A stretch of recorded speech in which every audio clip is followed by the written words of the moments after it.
ગાડરિયા ગામમાંથી એક ચોંકાવનારો કિસ્સો પ્રકાશમાં આવ્યો છે, જ્યાં સરકારી મિલકત એવી કોતરમાંથી ગેરકાયદેસર રીતે માટીનું ખનન કરી ખાનગી જમીનમાં પુરાણ કરવામાં આવ્યું હોવાના ગંભીર આક્ષેપો થયા છે.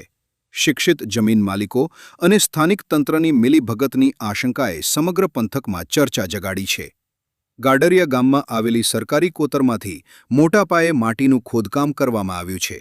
પ્રાપ્ત વિગતો અનુસાર આ માટીનો ઉપયોગ કોઈ જાહેર હિત માટે નહીં, પરંતુ ખાનગી માલિકીની જમીનમાં ભરાણ કરવા માટે કરવામાં આવ્યો છે.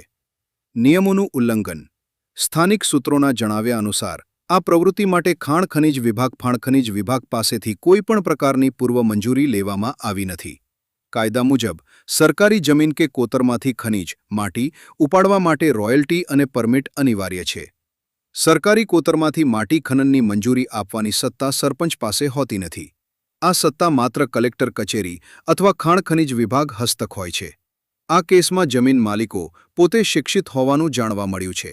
ત્યારે પ્રશ્ન એ થાય છે કે જાણકાર હોવા છતાં કાયદાકીય પ્રક્રિયાનું પાલન કેમ ન કરવામાં આવ્યું? તંત્રની આંખ નીચે આટલું મોટું ખનન થયું છતાં જવાબદાર અધિકારીઓ કેમ અજાણ રહ્યા? શું સરપંચે પોતાની સત્તાની મર્યાદા ઓળંગીને આ ગેરકાયદે પ્રવૃત્તિને પ્રોત્સાહન આપ્યું છે?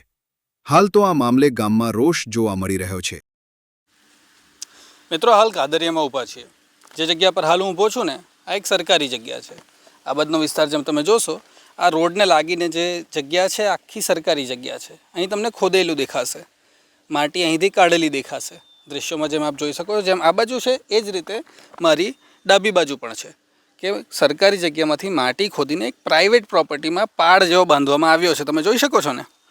હવે કોઈકે પોતાની પ્રોપર્ટીમાં કોઈક કારણસર માટી નંખાવી, કોઈ વાંધો નથી, પોતાની જગ્યામાં નખાવે છે ને, પરંતુ એ માટી અને એ ખોદકામ વગર કોઈ સરકારી પરમિશને સરકારી જગ્યામાં કરીને એ સરકારી પ્રોપર્ટીનો ઉપયોગ પોતાના નિજી ફાયદા માટે આવી રીતના કરવામાં આવી રહ્યો છે.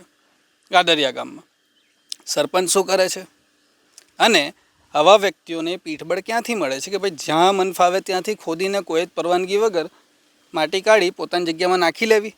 તમે નાખ્યું એ નાખો, પૈસા ખર્ચીને નાખો ને ભાઈ, એના ઓપ્શન ઊભા છે. પરંતુ કોઈને જ જાણ કર્યા વગર, કોઈ જ વિભાગને જાણ કર્યા વગર, કોઈ જ સરકારી નિયમોનું પાલન કર્યા વગર મન ફાવે એમ જ્યાંથી ખોદીને ત્યાંથી પોતાના મનમરજીથી પોતાની જગ્યામાં નાખી લેવું, એવો તો કયો નિયમ પાસ થઈ ગયો છે ભાઈ?